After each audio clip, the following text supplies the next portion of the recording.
Okay.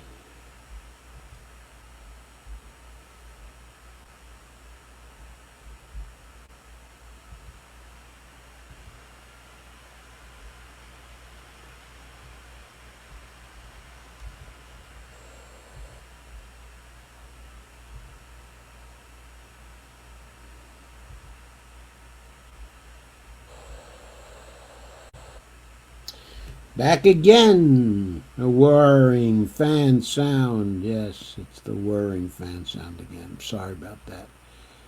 And Dolores. Hi. Hi, Rob. Hey, Lance, how you doing? Rob said, I told it's over. You did, Rob. And he made it over by dropping out. Lance says, I'm still angry. I'm angry too. Lance said, I'm a socialist now. F the Democrat Party. Congratulations, Lance. And Dale Weaver says, good evening, all. Rob said, it's time the movement part ways with Bernie and move forward. How or where, I don't know, but it can no longer be within the Democratic Party.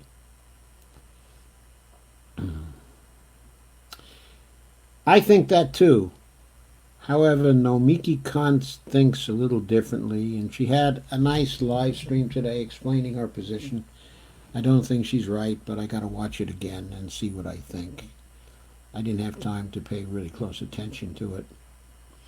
But she's a knowledgeable person because she's been in on the inside trying to, make inroads into the Democratic Party, and she's convinced that the Sanders movement came within an ace of really being able to take over the party, and that it might get a lot closer even in this round during this convention and as a result of the activities of the convention.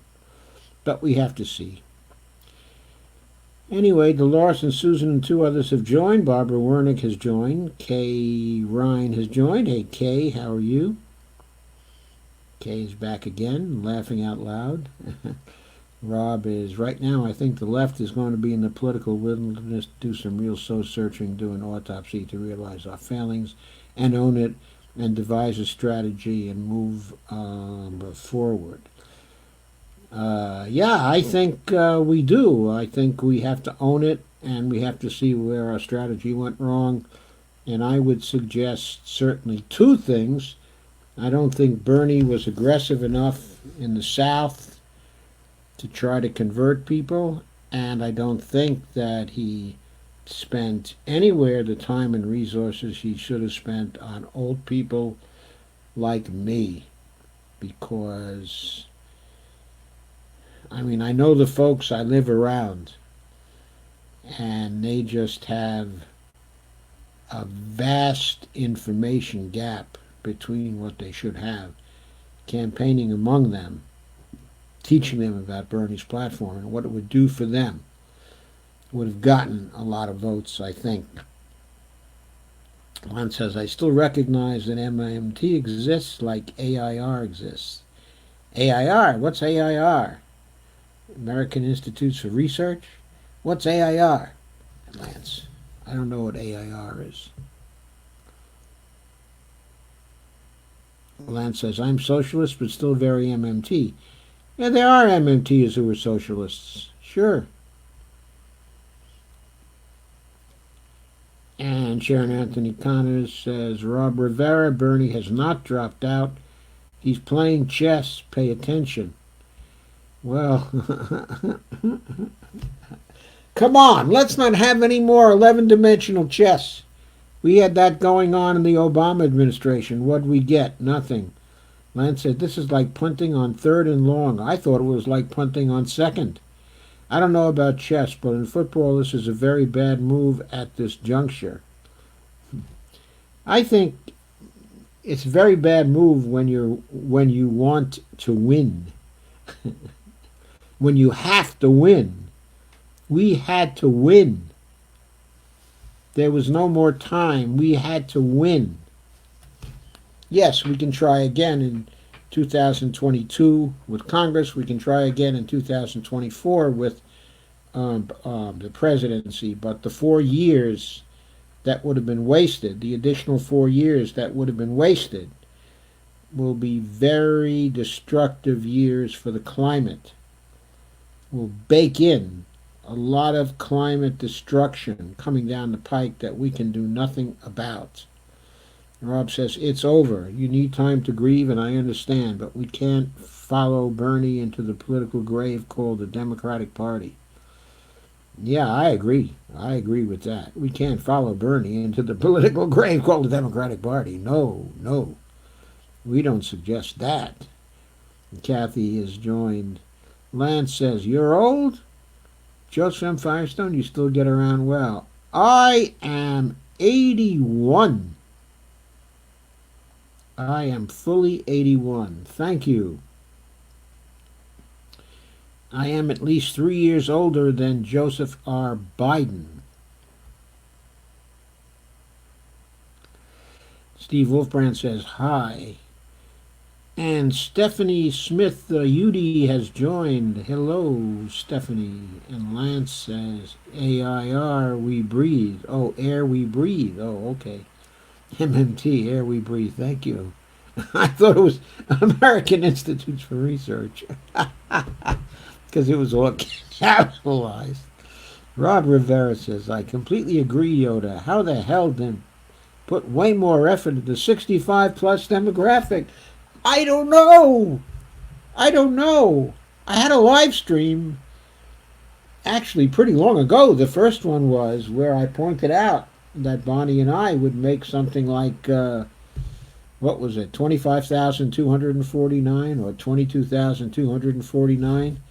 It would mean that much annually for Bernie's whole agenda. If his whole agenda was actually passed, it would give us that much in savings and additional income each year. Each year. I mean, our combined Social Security payments before taxes are only like 32,200 or something like that. So that would have practically doubled our effective Social Security income. So, I mean, you know, what he was offering was pure gold for old people. He never explained that. He never explained that. He was too busy talking about Medicare for all.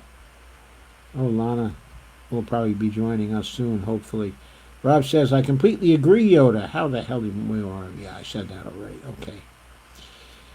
Okay, more comments. Nope, he dropped out. I think it was the Dem establishment coalescing around Biden with the help of corporate meeting. Also, Bernie's unwillingness to take Biden out early. Yep. But he even could have taken him out then. Right after he got all the endorsements, he could have gone tough.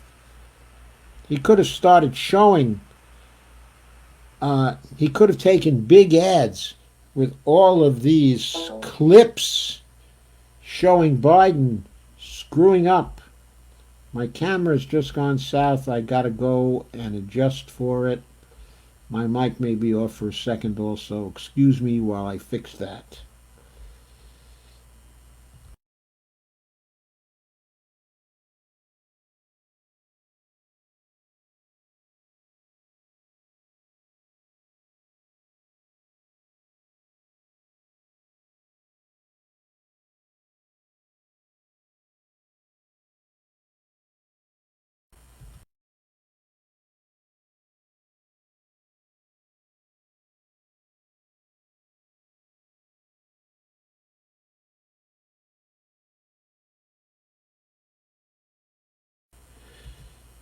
Sorry it took a little longer. Oops.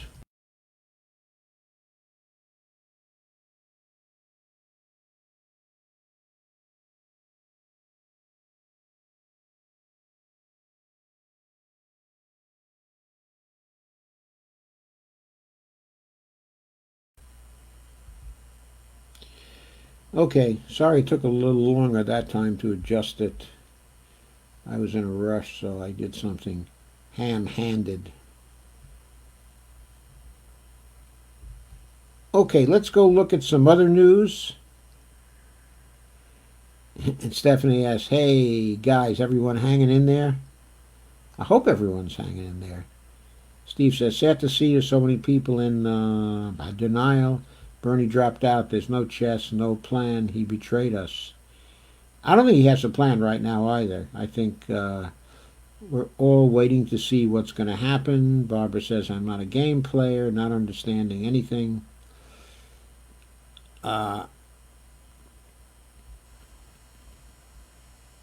Evelina says, oh, God, I guess you guys really want to talk, right?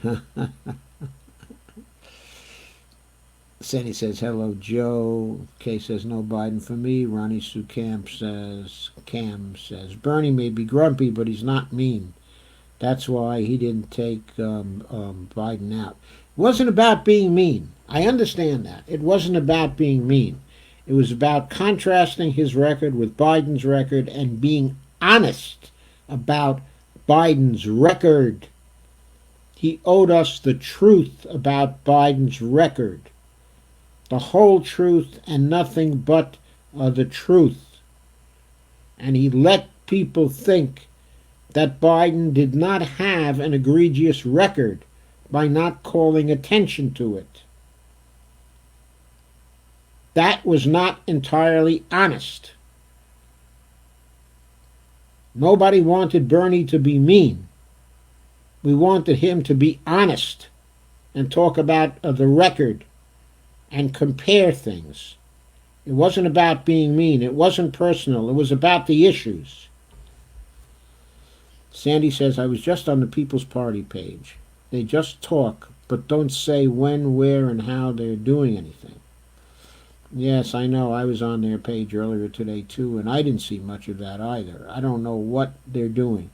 I think what they may be doing is waiting for their convention, and then at the convention, perhaps, they're going to decide what they're going to do. And Evelina said, somebody said, quote, not campaigning sure worked for Biden. Laugh out loud, I agree. Rob said, after taking some time to reflect, I just don't think Bernie could have beaten Trump. Bernie is soft, and if he wasn't able to get as aggressive with Biden, then... No. You can't draw that conclusion, Rob, because Bernie disliked Trump. He had no empathy for Trump. He thinks Trump was a total villain. I mean, Bernie could be as mean to Trump as he wanted to be, and he would never feel guilt about that. He would call attention to Trump's crimes. He was calling Trump a liar constantly. And it was true, Trump was a liar. But it's also true that Biden was a liar. But he would never call Biden a liar. And he would never point to the areas in which Biden simply lied.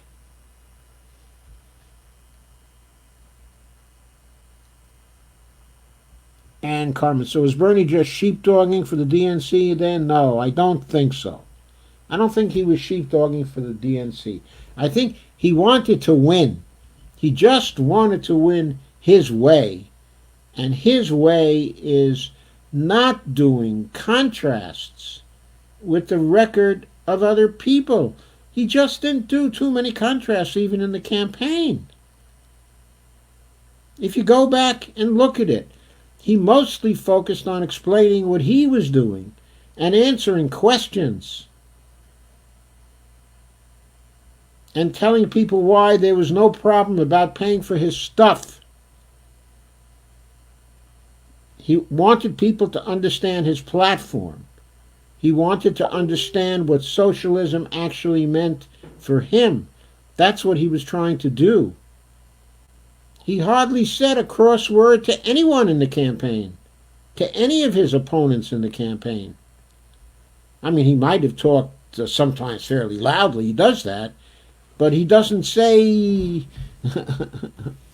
he doesn't make invidious moral contrasts. Okay? And you need to do that in campaigns sometimes. Carmen said, sheepdogging, sorry, my keyboard sticks. Rob says, In most political settings, a politician like Biden with his horrible record is a literal slam dunk. There's no need to smear or make up lies because the truth about Biden is just so egregious. I agree. All he had to do was expose Biden's record in ad after ad after ad. He had the money to run those ads. He could have run them and blah, blah, blah. If he had started doing that early in the campaign, Biden would have been done in a week. Right after the first of the debates, he should have started airing those ads. He should have started saying, okay, people, this is Joe Biden's record. This is what he stood for. This is what I have always stood for. This is my record. You have to know that. Everybody should know that. I'm not making any personal attacks. I'm telling you the truth. This is the record.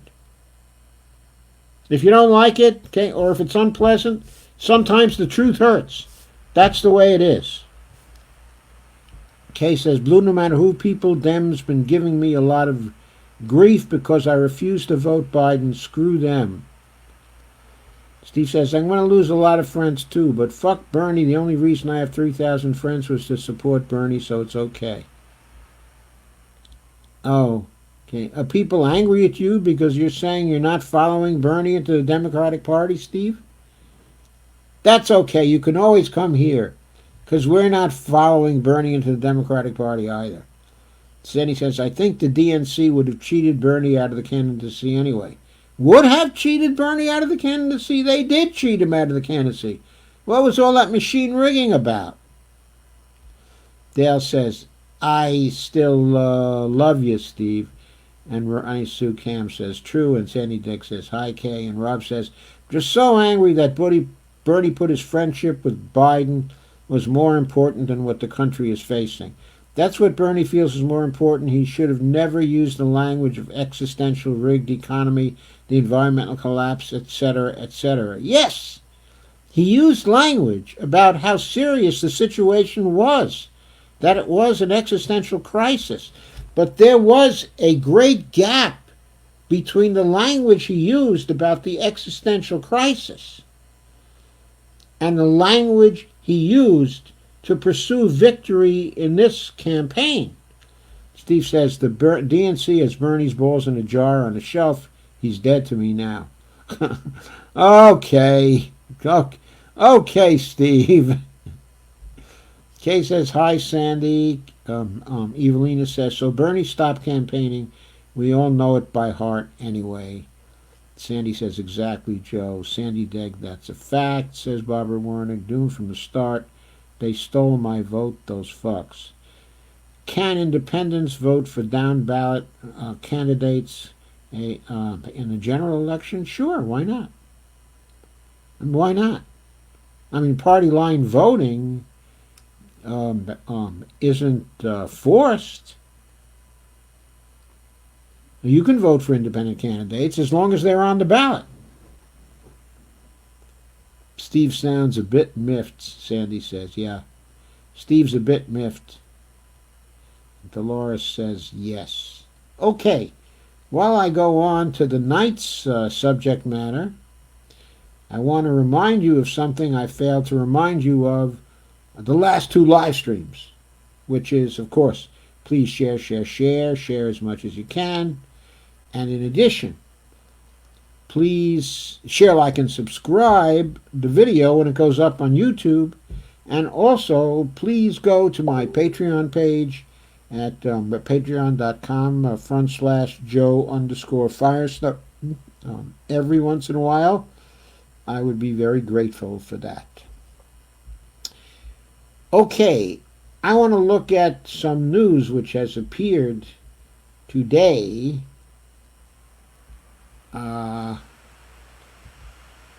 So let me share my screen and let's look at some happenings that we ought to be concerned about. Here's an article from Common Dreams from today, from Jessica Corbett. staff writer over there. Headline is, after Sanders exits race, climate campaigners thank him for, quote, raising the bar, unquote, and urge Biden to, quote, step up, unquote. And they say, the end of Bernie Sanders' second campaign for the Democratic presidential nomination on Wednesday provoked an immediate wave of praise from climate campaigners for the Vermont senator's ambitious plans to address the planetary emergency, and calls for former VP Joe Biden, now the party's presumed nominee, to embrace his ex-rival's progressive proposals. Sanders, quote, built a campaign on holding the wealthy and powerful to account, Greenpeace by USA said in a series of tweets. His vision for a world beyond fossil fuels must now become the baseline for the Democratic Party. Hashtag thank you, Bernie, for raising the bar. The fight for a just and peaceful future continues, Greenpeace declared. It's now time for Joe Biden to step up. There is no middle-of-the-road approach to a crisis. You betcha, there is no middle-of-the-road approach to a crisis. Noting Biden has previously responded to pressure to improve his climate policies, the group added the former vice president should pick up where Sanders left off and say no to fossil fuels and less to a hashtag Green New Deal. Absolutely, absolutely. Although Biden's website states that he believes the Green New Deal is a crucial framework for meeting the climate challenge we face, the candidate has been criticized by advocacy groups for not going far enough to address the global crisis, which experts warn requires sweeping reforms within the next decade. Excuse me a second, the camera has once again gone south. Let me see if this will require a complex return. No, an easy one. Very good. Okay, so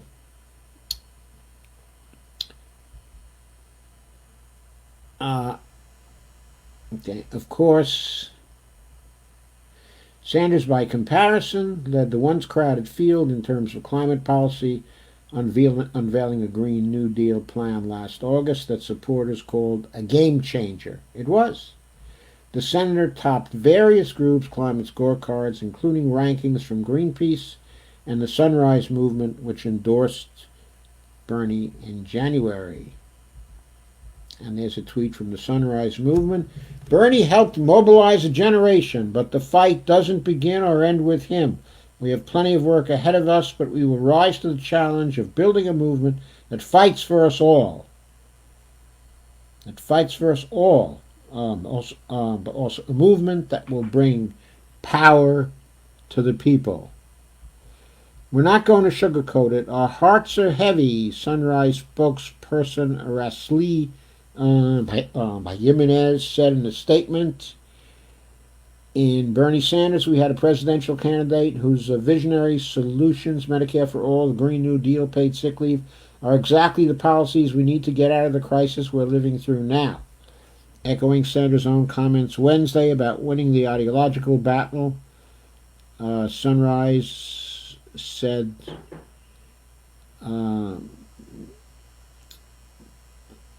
that members find hope in the popularity of the progressive proposals embraced by the movement that powered his campaign. Quote, we need to see this movement as a wake-up call. Our ideas are winning, but we're not going to win overnight, unquote.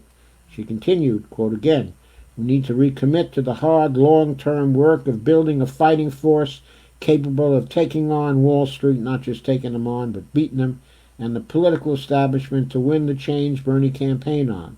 The ball is now in Joe Biden's court. Biden, she warned, quote, needs to show young people that he's going to stand up for them by embracing policies like an ambitious Green New Deal that led by young voters to flock to Bernie. If he doesn't do this, our work turning out our generation to defeat Trump this fall becomes a lot harder. Friends of the Earth Action President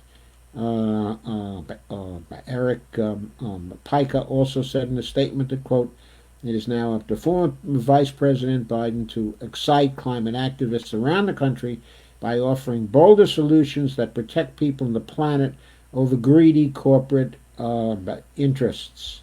I have a feeling they're going to be holding their breath for a long time about that. But I'm glad to see him calling for it. I'm glad to see him saying it. It's very important that the pressure immediately go on to Biden to see how he's going to react.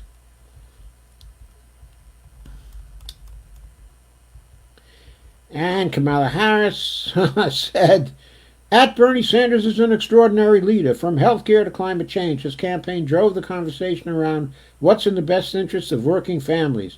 We must continue that spirit and ethos as we work to unite the party to defeat Trump. Oh, God. Makes you want to gag, doesn't it? At Tom Steyer, Senator Sanders deserves tremendous credit for pushing our party to more fully embrace the progressive values of economic equality, healthcare for all, climate justice, plus an America that works for working class families, not just the wealthy and big corporations. And so Tom Steyer said that. The New York Working Families Party thanks Sanders for changing this country, highlighting how he forced Medicare for all into the mainstream and demanded we confront climate change while railing against the billionaires and fighting for working people. It's nice to know the WFP thanked Sanders. It's nice to know they're very happy about his changing the country. It's unfortunate that this time around they chose to support Senator Warren instead of Bernie Sanders. And they never revealed whether the vote of the members of the Working Families Party was for Warren or Sanders. They kept that secret this time, what the results of their ballot were. All they announced was that they had decided to endorse Warren as opposed to Sanders. That did not help Bernie's campaign at all. So I don't think we need these words from them right now. If we learned anything from Senator Sanders, the individual group argued, his focus on grassroots fundraising, rejection of PACs, and embrace of activism at the core of his race has changed what it means to run for president. I don't know if it has. I mean, after all, he did lose. He did lose. Quote, if we learned anything from Senator Sanders and his campaign, it's that this isn't time for progressives to give up, the group added. Quote, now more than ever, we need to fight for a platform that reflects the pillars of his campaign, specifically Medicare for all, a Green New Deal, and reforms to protect the most vulnerable people. Well, I certainly agree with those sentiments.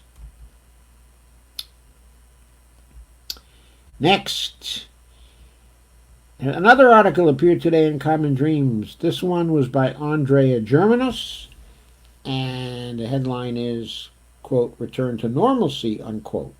Not going to be enough to win our support, young progressives tell Joe Biden.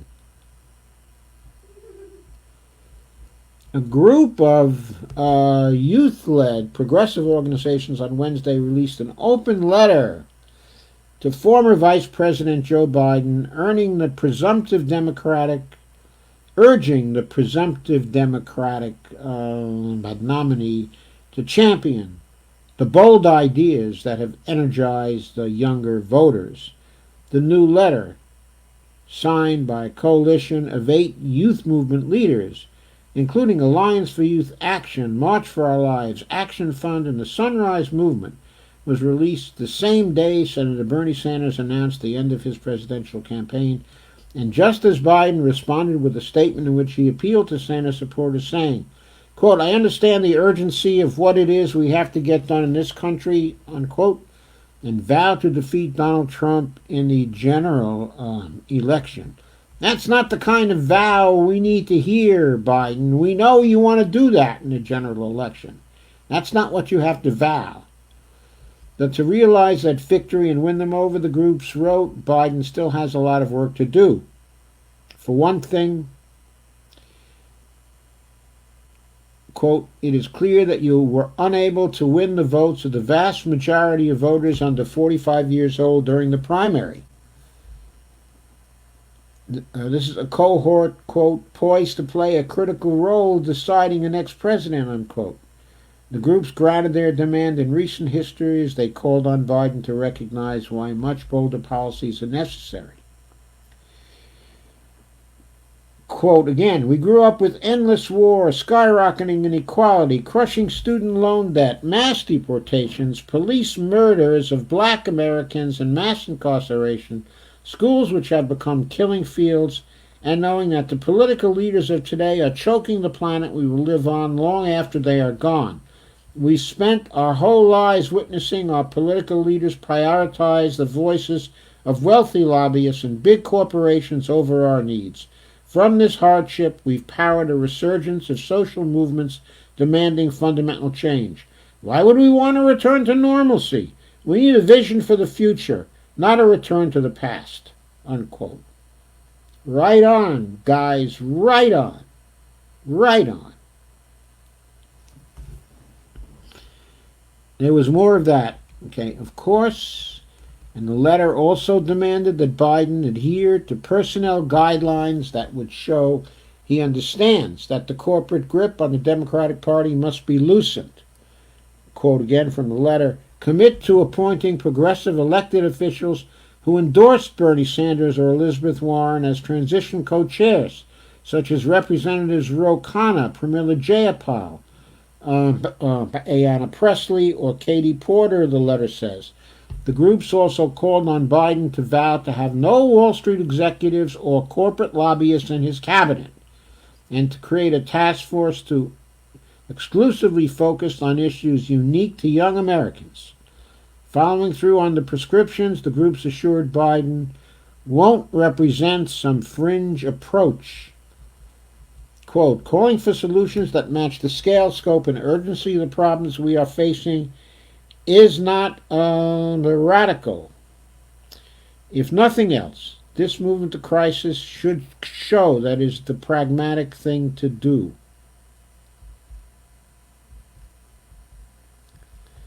And the text of the full letter is there in the article. I'm not going to read the text of the letter.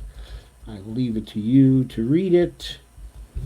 But there was a lot of detail on climate change, gun violence prevention, immigration, health care,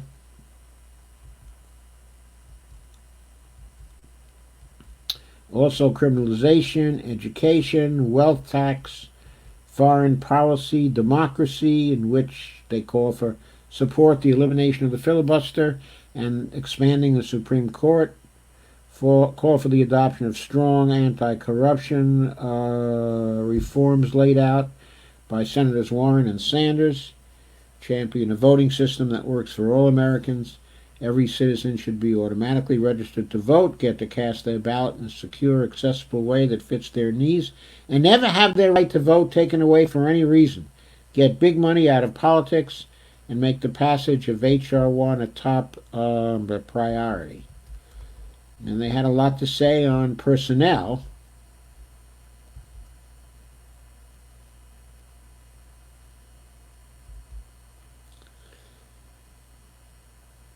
They mentioned Ayanna Pressley or Katie Porter. That's fine. But, of course, I'd rather see AOC and Rashida Tlaib and Ilhan Omar as well.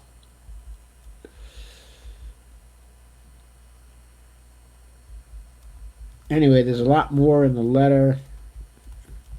I suggest that you read the whole thing. I'll edit my description for this, and I'll put the links in the description after the stream is over. I'm sorry I didn't think to put it in before. But don't worry. I will put those links in. So next. This article also appeared today. It's from Jake Johnson, who was in Common Dreams as well. I thought this one was very important. Facing extinction level event, small businesses urge Congress to replace Okay, to replace the disastrous loan program with direct payroll grants. With millions of small businesses on the brink of collapse and struggling to obtain coronavirus relief after the Trump administration's disastrous rollout of the $350 billion rescue fund, uh, small businesses and progressives are calling on Congress to authorize direct payroll grants to companies in need instead of dumping hundreds of billions more into a deeply flawed program. Yeah, the current proposal is let's add $250 billion to the SBA's $350 billion they just got so they can screw up this additional $250 billion too. Well, I guess that last part is not really part of the proposal. The Paycheck Protection Program, PPP, authorized by the massive coronavirus stimulus package President Donald Trump signed into law last month, had a chaotic launch last Friday amid mass confusion among small businesses and banks tasked with distributing relief loans backed by taxpayer money. And Amanda Ballantyne, executive director of Main Street Alliance, a progressive coalition that includes 30,000 small business owners, told the Washington Post on Tuesday that the program's rollout was a train wreck, quote unquote, that will not be remedied by simply pouring more money into its coffers. On Twitter, MSA said the loan program suffers from design flaws. That money should be distributed by the Treasury Department, perhaps in partnership with local or state governments, instead of banks. Unquote. Quote again, small businesses should be given hashtag grants, not loans, unquote, the group tweeted. MSA is calling on Congress to pass laws that include direct federal subsidies to employers impacted by COVID-19 to cover payroll, health insurance premiums, and rent, as well as 5 to 10 year no-interest loans with a streamlined application process to cover other fixed expenses, unquote. And the article goes on in this vein. In a series of tweets on Wednesday, Senator Warren echoed MSA's call for direct grants to struggling small businesses instead of loans that are distributed through big banks. Quote, everyone except Trump knows the launch of the small business program, the PPP, was a fiasco. The regulations were late, systems crashed, and people couldn't do loan applications. The Small Business Administration and Treasury need to fix it, unquote. Congress also needs to dramatically simplify PPP so it actually works. Replace loans with grants to keep people on payroll. Ensure that banks provide equal access to all borrowers, and do it now. Capitalized. The now is capitalized.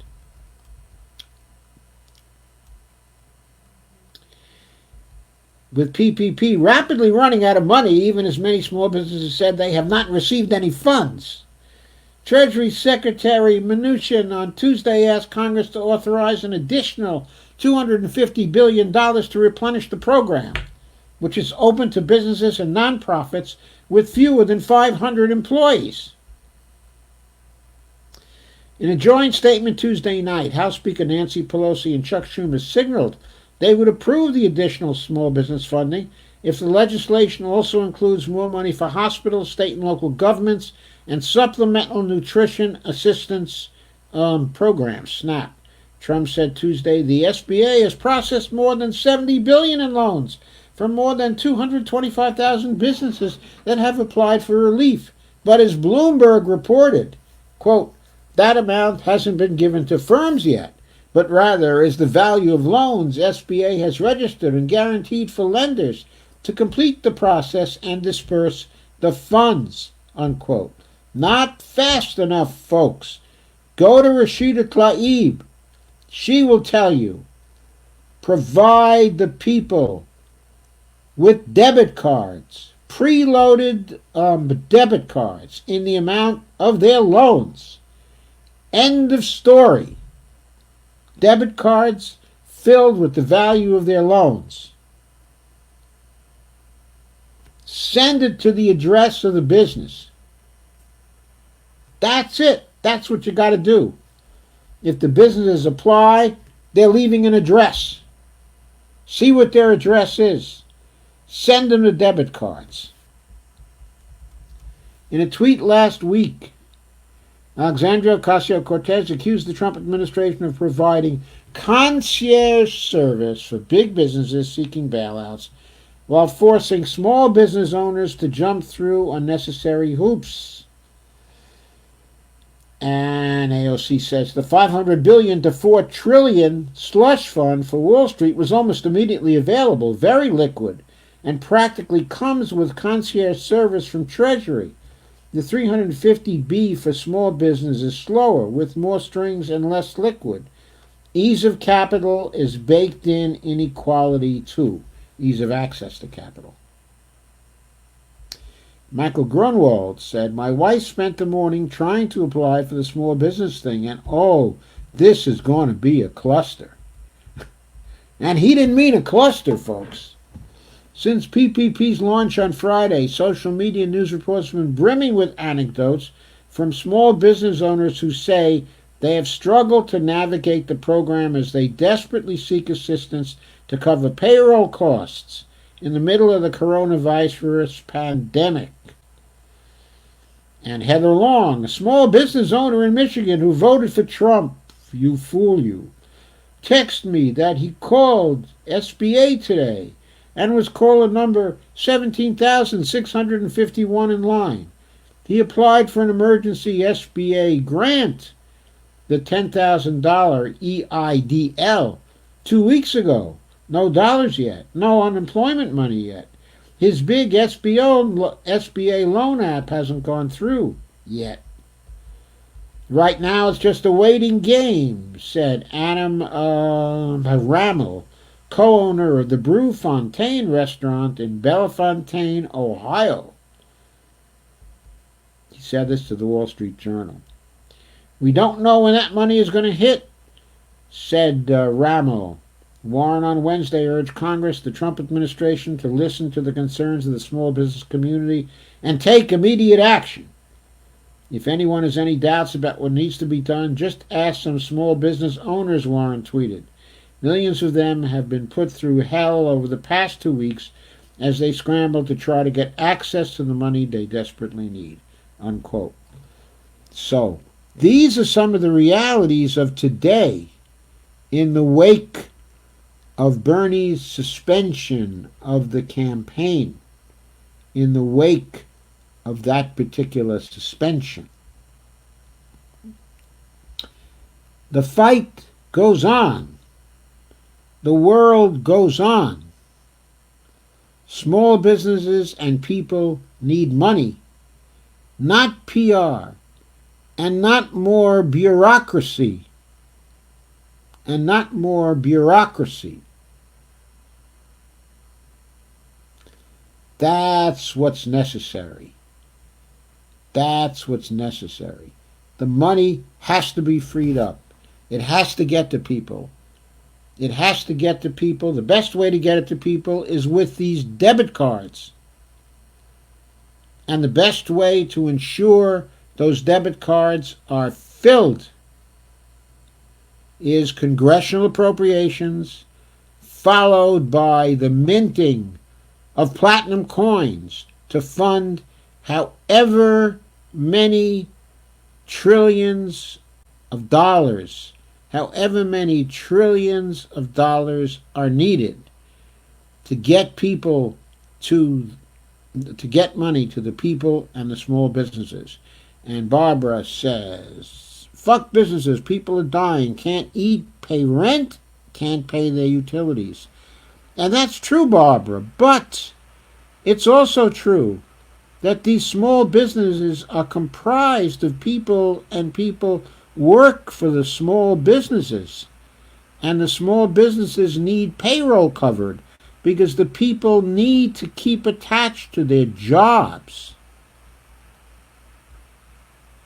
And everybody's medical expenses need to be covered. Everybody's medical expenses need to be covered by Medicare for all. We need Medicare for all quickly, immediately. Things can't be limited just to the coronavirus.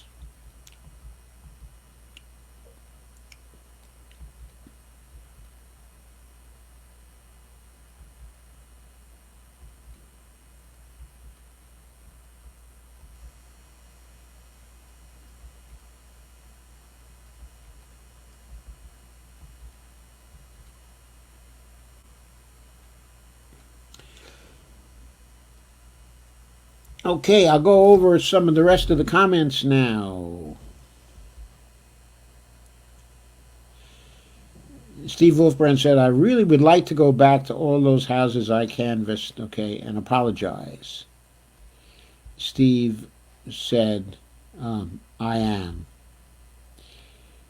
And Bill Goss said, I believe we should all go for the leftist option on the table. The Green Party is it.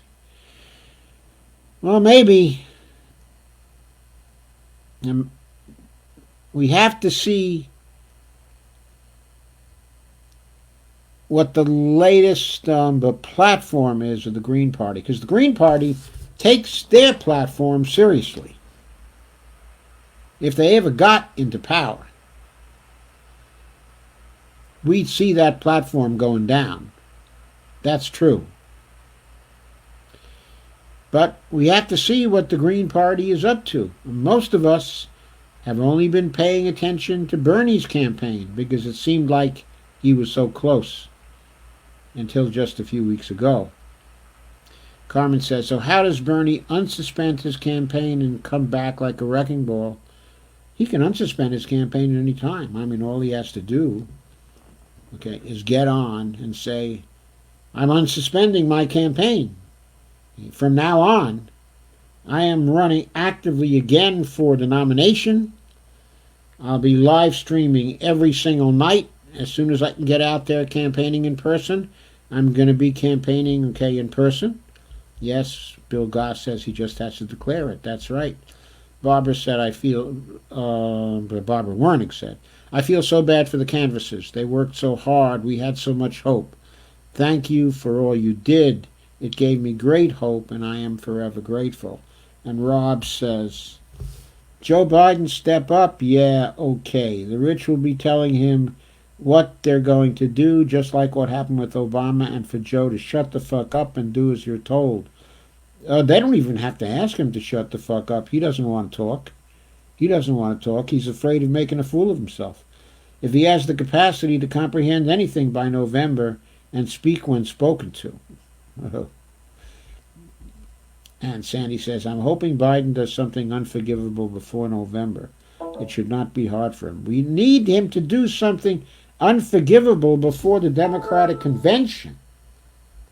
He needs to be out before the convention. He really needs to be out.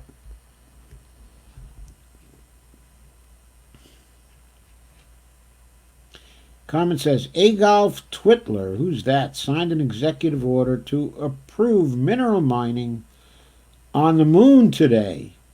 If he's not busy destroying the earth, he aims at the cosmos. Oh, Adolf Twitler, I see. Adolf Twitler, right. I got it. Sorry. We won now. We need to reach out. The election is crushing the delegates. It's not over.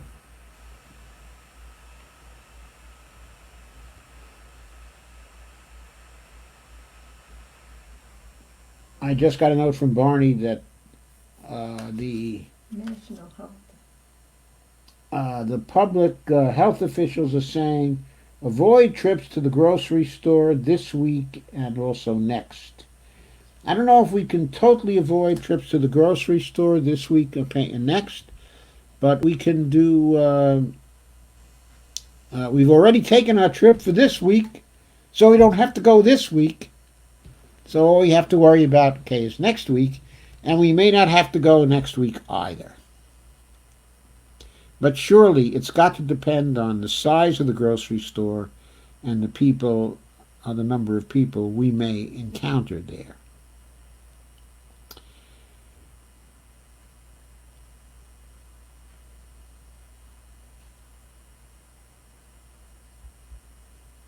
Axel Bello says, we won, now we need to reach out. The election is crushing the delegates. It is not over yet. Alaska and Wyoming are still on fire like delegates. Not sure I understood that comment, Axel. Evelina says, I can almost bet on it. Steve Wolfbrand said, Biden's mind is turned to mush. Trump will win. The planet lost. And Kathy says, Jamal's pandering? Barbara Wernick said, he's not coming back. He's leveraging. He wants something or he stays in. That's my guess. No, if he were leveraging, if he were really, well, yeah, he's leveraging for the convention. He wants enough delegates at the convention that he can deal for some things at the convention. That's quite right. But he's not trying to seriously leverage. He's not playing a hard game. If he was playing a hard game, he never would have dropped out. He would have kept on campaigning, kept on contesting for the nomination.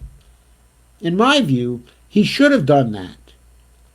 He should have brought it right to the brink and created a situation where if Bernie wanted to win, if Biden wanted to win, he would absolutely have been forced to offer the vice presidency to Bernie. Now, whether Bernie should have taken it up or not, I don't know. That's another question entirely.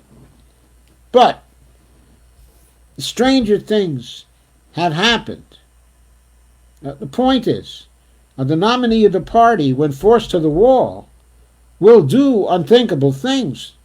John F. Kennedy nominated Lyndon Baines Johnson as his vice president, after all. That's the prime example of that. Couldn't stand Johnson's guts. Couldn't stand him at all. But he nominated him as his vice president, in spite of that, because he thought he couldn't win without Lyndon Johnson. And you know what? Without Lyndon Johnson, he would not have won the election of 1960.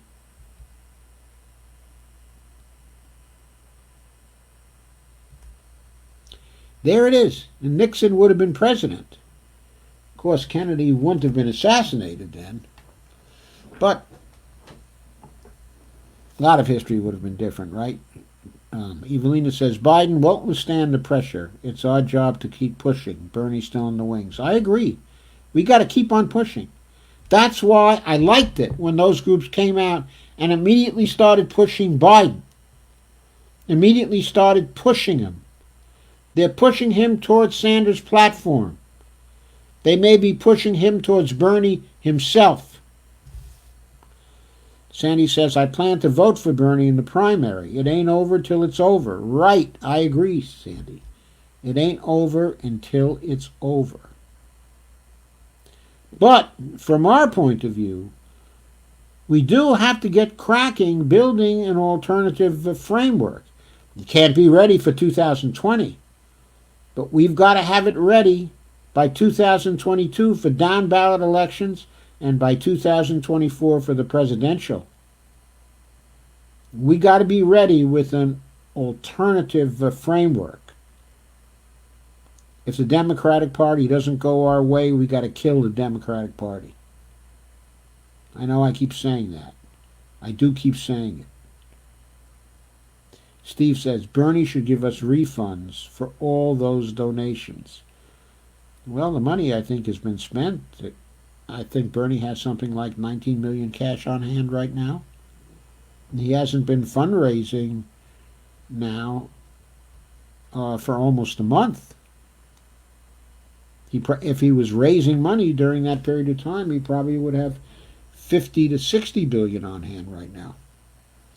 Kay says, I watched a guy from the People's Party on Jimmy Dore this evening. Yeah, Nick Brana. Nick Brana, sorry. Evelina said he started a COVID fund.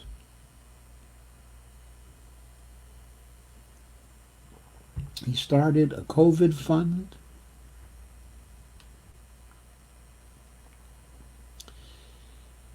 I don't think we need him to start a COVID fund.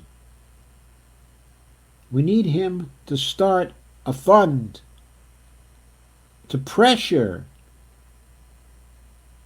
the administration to pass Medicare for all. That's what we need. Sandy, yes. But how far along are they in getting that party on the ballot? We need it yesterday. We did. We did. I don't know what they were doing between 2016 and now. I thought they were closer to being on the ballot by the time the 2016 election rolled around. Certainly the Green Party was a lot closer then than it is now. I don't know what they've been doing. Steve Wolfbrand says Jimmy Dore was right as usual. Bernie is a punk. Bernie bends over and says run. About unquote. Steve continues to vent. Evelina Pont, COVID fund should be covered by a monetarily sovereign federal government, not by the struggling public. Exactly. Steve says, I didn't donate to a COVID fund. The government is supposed to handle that. I donated to a revolution. Right. Me too. I feel exactly the same way. Make the government fund the COVID virus treatments entirely. Entirely. The government has the power of the purse. It can mint those trillion-dollar coins. It can go to overt congressional financing. It can manufacture whatever we need in reserves in the Treasury spending account. Barbara Wernick says Biden can't possibly win without the progressives. They have to concede something. No, they don't. They cannot concede anything, and they can lose. And if they don't concede anything, we should see to it that they lose.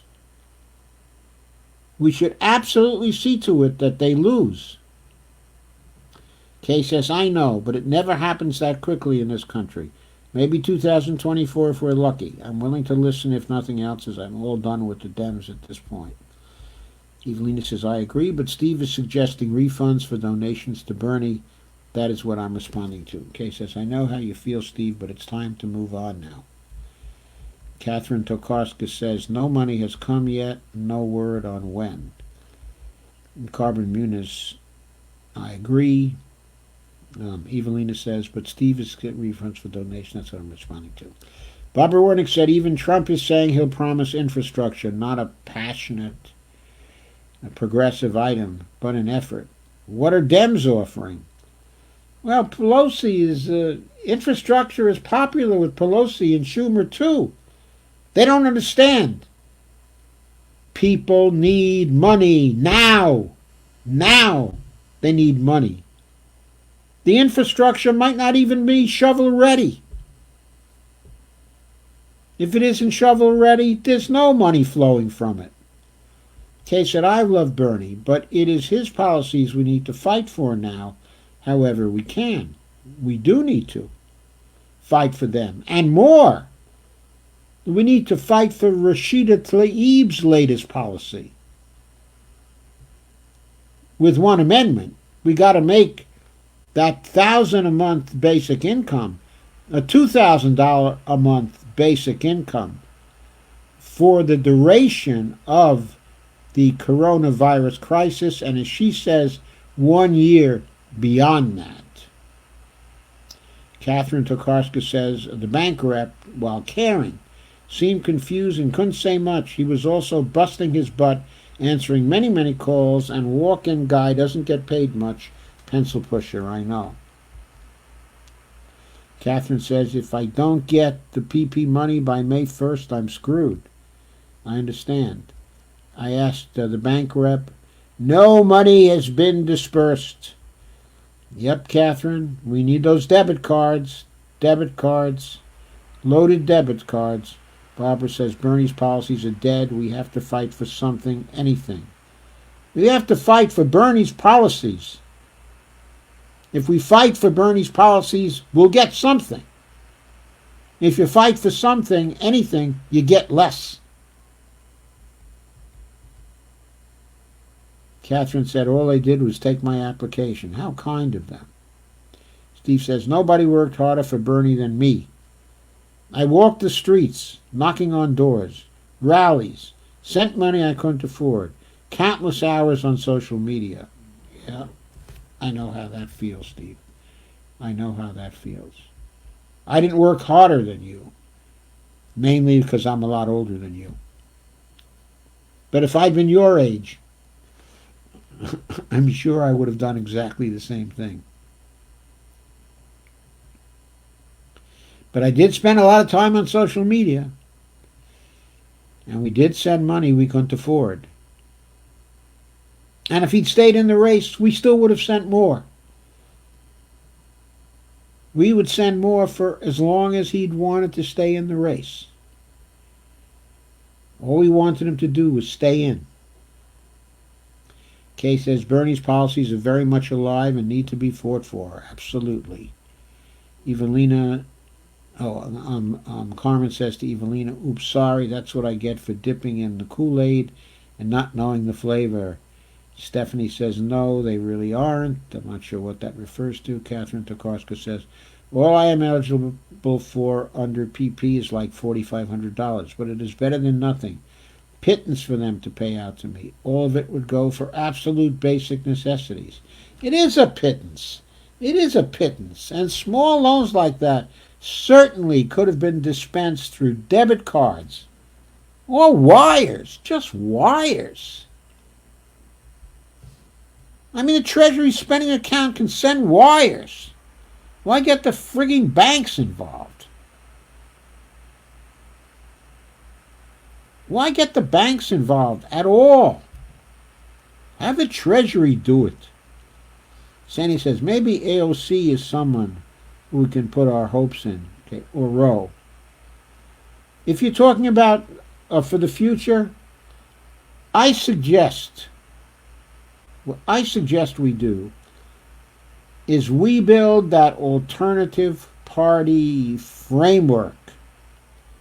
Because I don't want to go through the Democratic Party again. It's one thing, okay, to develop our own party with mass support and strong funding. And it is entirely another to work through the Democratic Party. We can develop our own party, make it strong financially, get some very good leaders in. And then if we still love AOC and Roe, see if they want to join up. If they want to be our candidate for the presidency. But we have to make clear.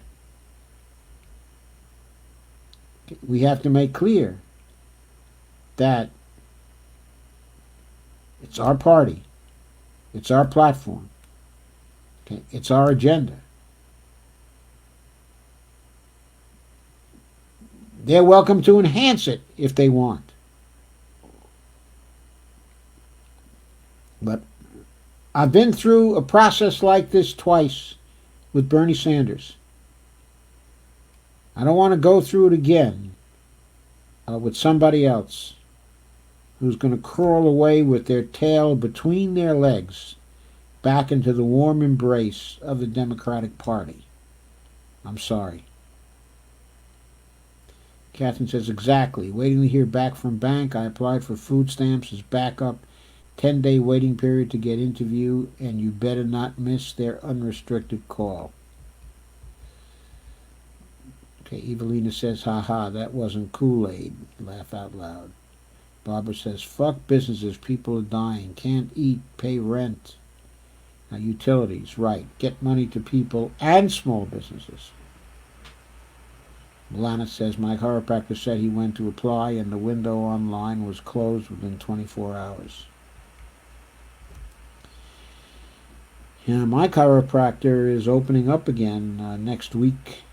He's introduced, I guess, all kinds of sanitary measures to try to get people back in.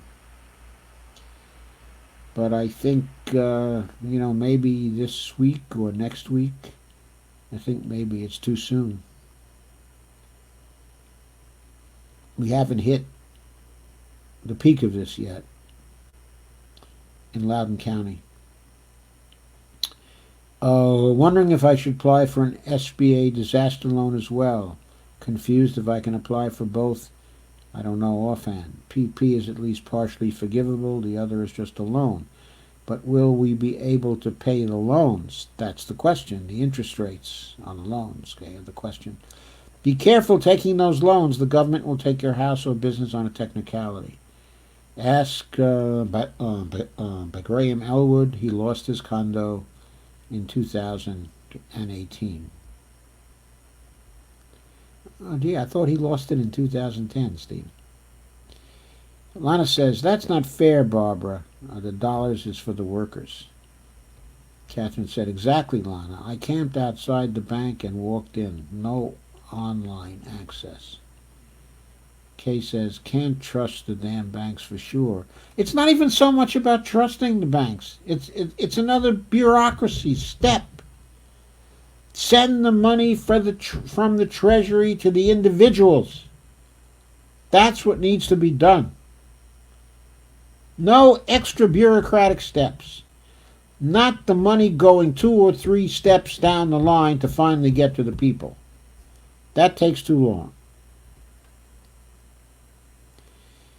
And Carmen says, but I get a Boeing and Schumer's and Pelosi's pet corporations got their care money already without a hitch. Supposedly, a lot of them have.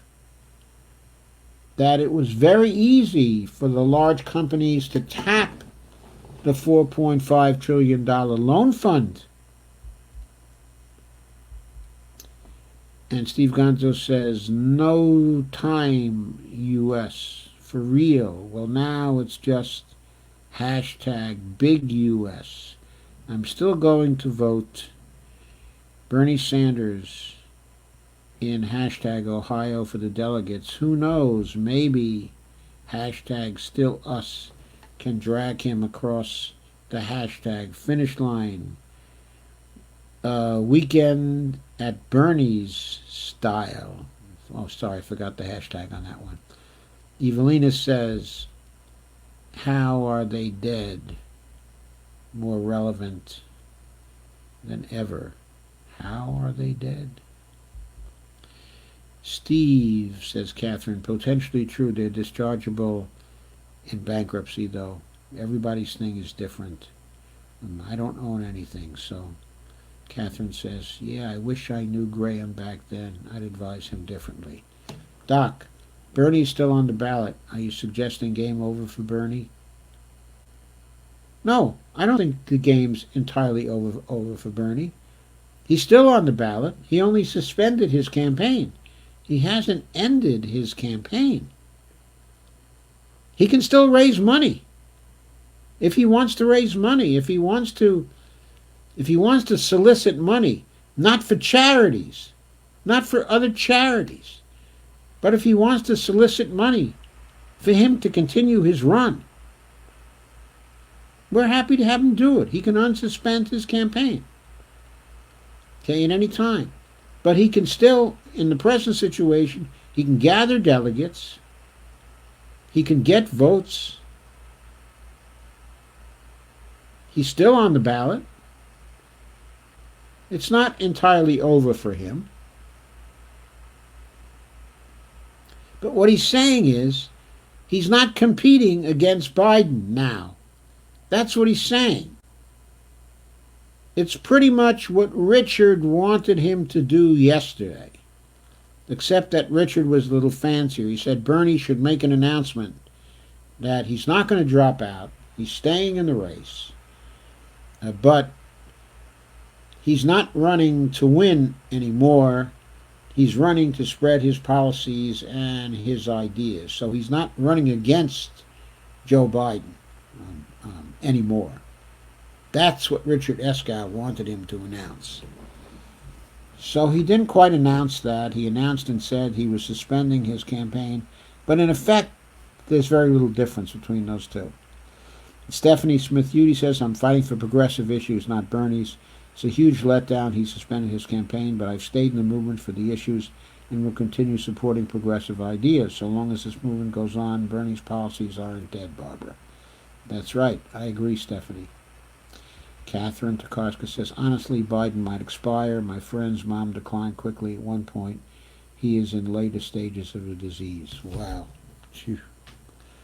So Nikki King says, I'm sure the DNC will cancel the rest of the primary and the convention. Catherine says they will install Hillary or Warren.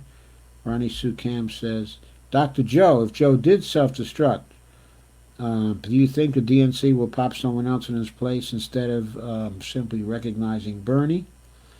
That depends on politics at the time. If Joe were to self-destruct and Bernie had been continuing to accumulate some delegates so that it was clear that Bernie was going to have a plurality in the first round,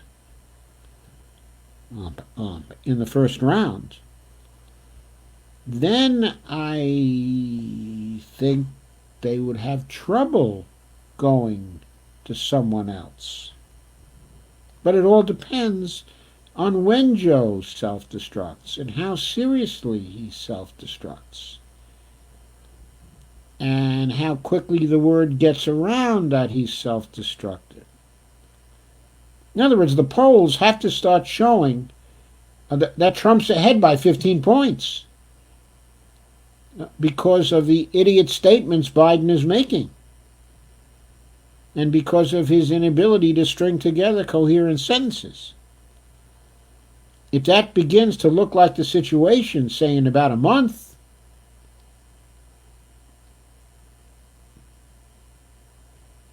when the primaries are due to start again, but I don't even think they're going to start in a month. I think it's going to be later than that. I think we may be looking at a whole bunch of primaries in June, even more than we have now. Something really close to a national primary with many more delegates at stake than on Super Tuesday. We could well have a situation like that. And by then, if Biden's poll numbers are in the tank, who knows what could happen. If Bernie's still on the ballot. Kay says, I have to go to the store soon. Laugh out loud when putting it off, as I hate this mess. Carmen says, Aldi is only letting 5 people in at a time. When I went to Costco yesterday, they were only letting 2 people in at a time.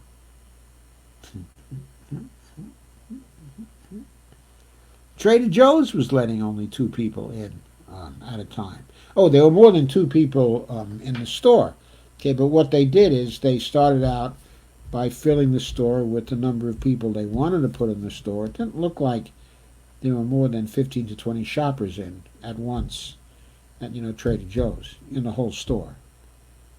And then, after that, when one person left, they let another person go in. When 2 people left, they let another 2 people go in. It was like that. They were trying to keep at a constant level, and one where people would not be crowding each other, where they would be social distancing. Costco had social distance lines on the floor inside.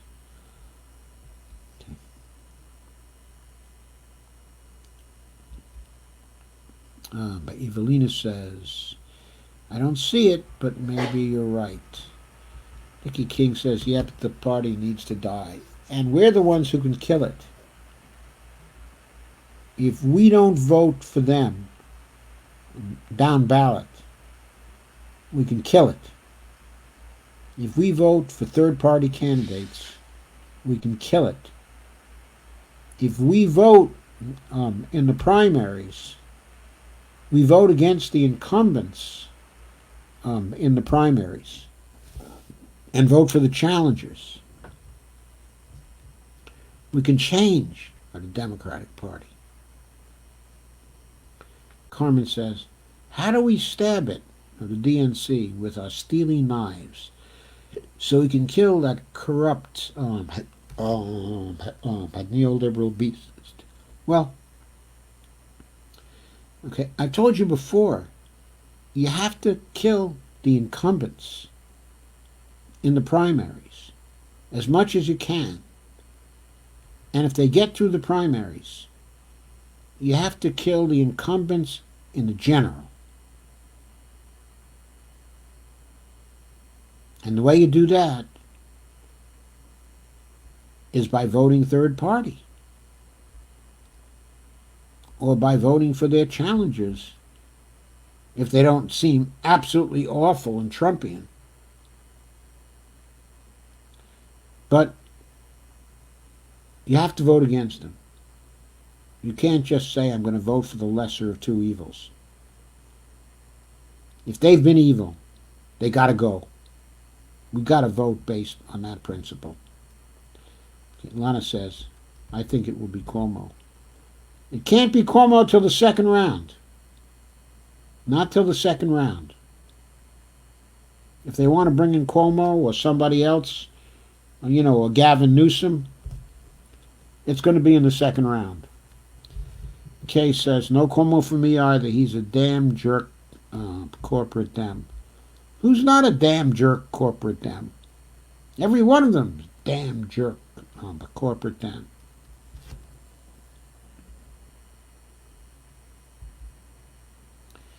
I think Tom Steyer is preferable to Cuomo.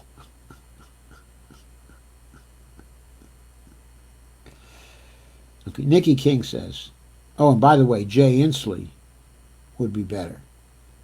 Jeff Merkley of Oregon. If they nominated Jeff Merkley of Oregon, he would be a positive good. That guy is a sleeper.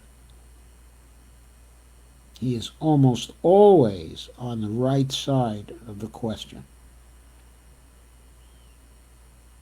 He doesn't make a lot of waves. Nice, friendly guy with not much visible charisma.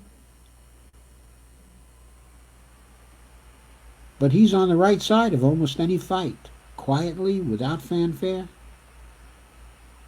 He almost always lines up with Bernie. Unfortunately, people like Pelosi and Schumer consider infrastructure to be oil pipelines. Yeah. Steve said he's declining quickly. Well, let's hope it's very, very quickly. Sandy Degg says, yeah, Michelle Obama. Not for me, Sandy, laugh out loud. Yeah, I agree. Okay, not for me either. But she probably would be much more popular than Joe Biden. Kay says, Sandy, I doubt she wants any part of politics after how she was treated. How was she treated? I mean, she and Barack have gotten rich in the few years since they've been out of the presidency. Yeah, she took a little abuse.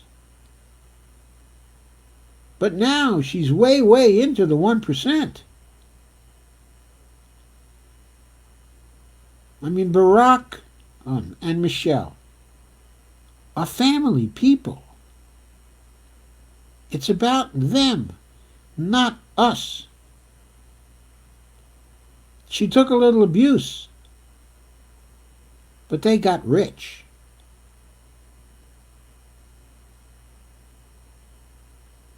And they're getting richer by the day.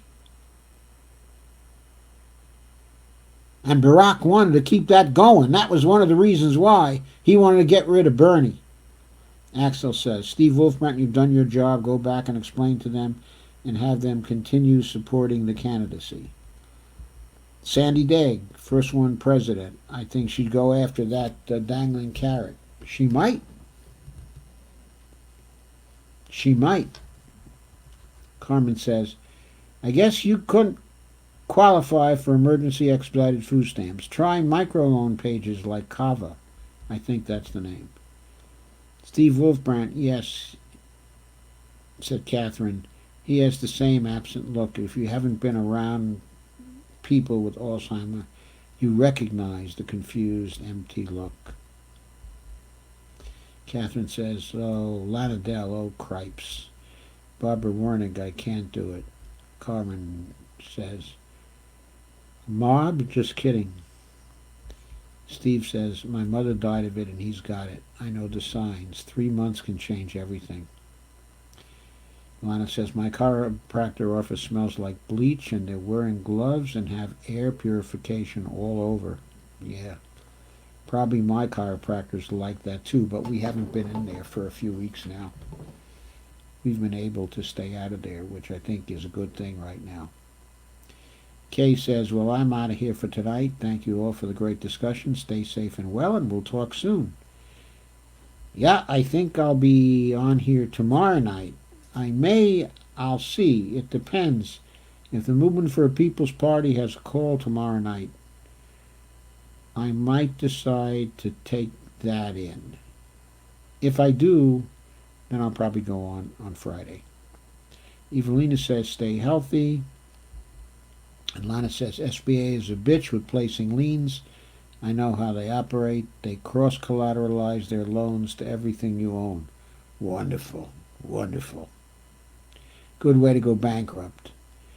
Steve says, good night. I hope I didn't bring you down. You're a wonderful person. Hey. I don't know who you were saying that to, Steve, but on behalf of everyone, thanks. Catherine said, these disaster loans, I'm not sure if there is collateral. I don't think so. We'll need to check, but I don't own anything. That's good. Then your only collateral is your signature. Kay says, trying, Evelina, I still love you, Steve. Laugh out loud. Carmen says, Catherine says to Carmen, I still had $800 in the bank, so I didn't qualify for an emergency. Come on, God.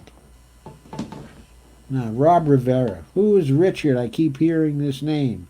When I live streamed yesterday, I was talking people through the Richard Eskow article that was urging Bernie to stay in the race, but to announce he wasn't running against Joe Biden anymore. I thought his idea was interesting. He spun out his reasons, and so I gave it a critique. So look at my live stream from yesterday, from last night, Rob. Catherine says, Biden goes into hospice and Bernie restarts. And Steve Wolfbrand says, exactly. Barbara says, don't give up unless you know it's for Bernie. Don't give unless you know it's for Bernie. Do not give to the DNC. Don't worry. I won't give to the DCCC either. I don't give to anything that is party affiliated as opposed to candidate affiliated. Okay, and Nikki says, he could strip naked and run around the stage humping every female in sight, and the V blue no matter whose, what's the V blue no matter whose, will still say he's better than Trump. Yes, Alyssa Milano will still say he's better than Trump. Carmen says lost audio. You guys, and Ronnie Sukam says, I think time is our friend now. Sandy says, I can hear Joe. I think that's me. If the DNC knows how much of a mess Biden is, if the DNC does a swap, it's looking like they would put in Cuomo. That will be an epic situation with Democrats still losing.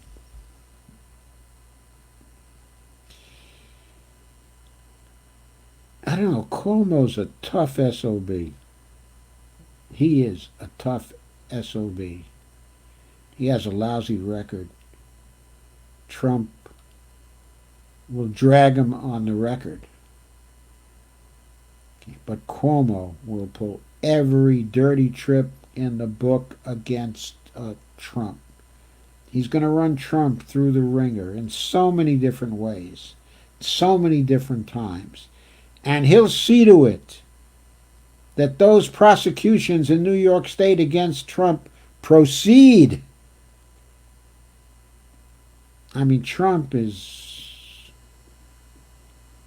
Yeah, that would be a knockdown, drag-out fight, okay, if Cuomo were the candidate. And by the way, Cuomo might totally change his platform. Totally change it, on a national level. He could even say, hey, I was a state governor. I had to practice austerity because I couldn't raise taxes and we didn't have the money. But now I got the federal government behind me. And the government can create the money. He can say, I just learned that from Stephanie Kelton. So I can pay for all these wonderful things. Catherine DeCostco said, I actually like the 50 limit in Costco. Finally space. Was there a 50-person limit? When I was in Costco the other day, okay, it was on Monday, there might have been 50 people in there, including all the Costco employees. Including the employees. I don't think there were 50 other shoppers in there.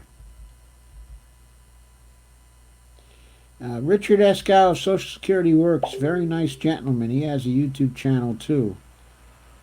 Is he with Social Security Works now? I thought he was with the Campaign for the American Future. Now, they do share quarters with Social Security Works. That they do, but the executive director of Social Security Works, is Alex Lawson. And the chair, is Nancy Altman, I believe. So I'm not sure Richard is actually working for them, at this point. He is rather closely associated, and he has Alex on his program, the 0 Hour, fairly frequently. He is a very nice gentleman, and not just a very nice gentleman. He's a progressive.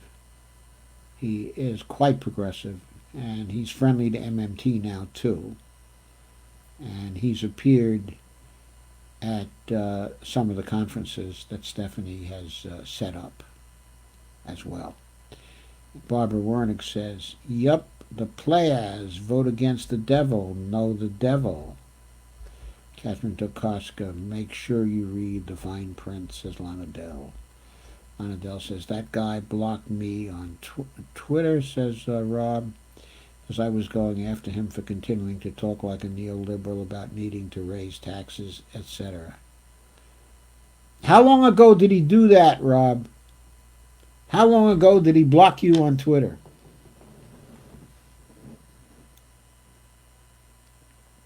Because he's talked to Stephanie a lot. And when he talks to her, he does a lot of yesing, as if he really understands.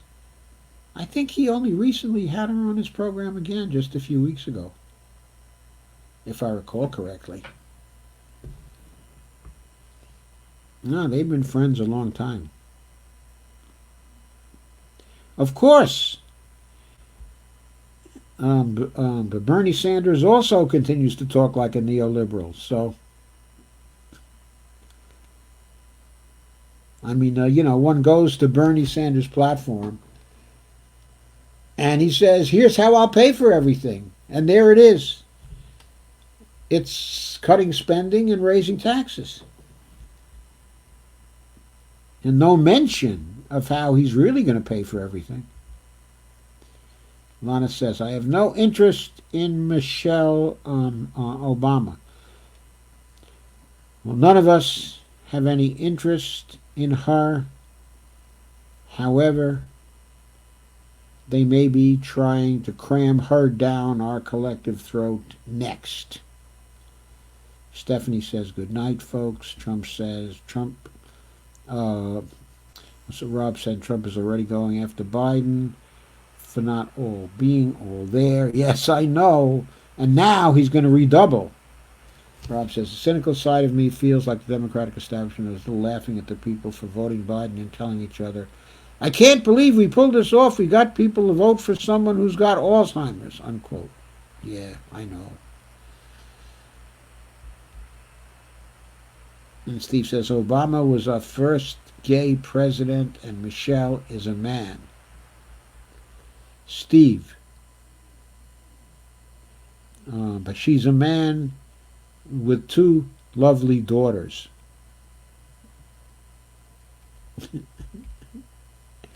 And Rick Maynard says, night all.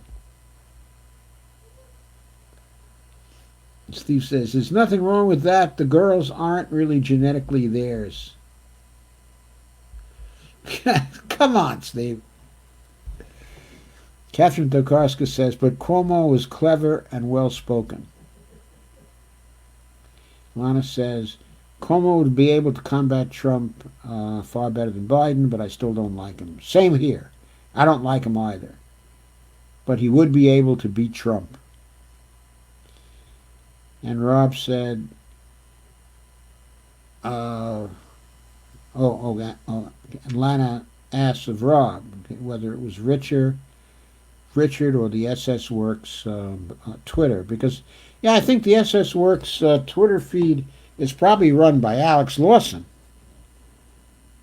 who never learned MMT. Lana says he gave me his business card. Yeah, when you and I were in D.C., yeah, I recall. He's very, very nice.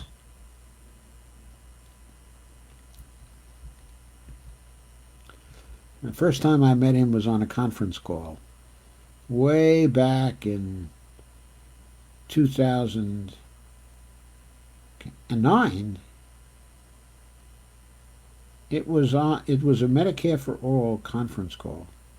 Or it was a conference call about the public option, I think. And Richard and I were for Medicare for All at the time. We're not for the public option. Catherine said if there were 50 in Costco. This is in San Diego, California. Normally the store is so full I avoid it completely on weekends or after 4 p.m. Okay, on weekdays. Yeah, we generally avoid it after 4 p.m. Okay, on weekdays too, and we never go there on weekends at all.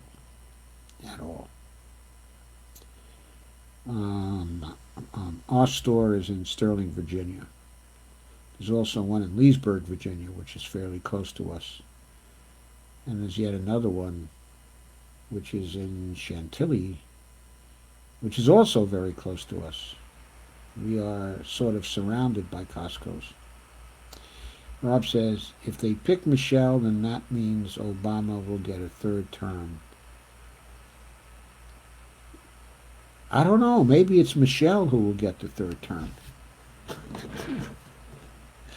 Evelina says, let them laugh. Remember, he who laughs last. Steve says good night. Lana says, no, it was Richard's personal account. Oh, I'm sorry. Rob says to Lana, no, it was Richard's personal account. Okay, sorry he blocked you, Rob. Sorry he blocked you. Anyway, time for me to say good night. This is my second stream today, as you know. My first stream was entirely on Bernie, and a lot of this stream was on Bernie too. Thank you all for coming. I really appreciate it. And I'll probably see you tomorrow night.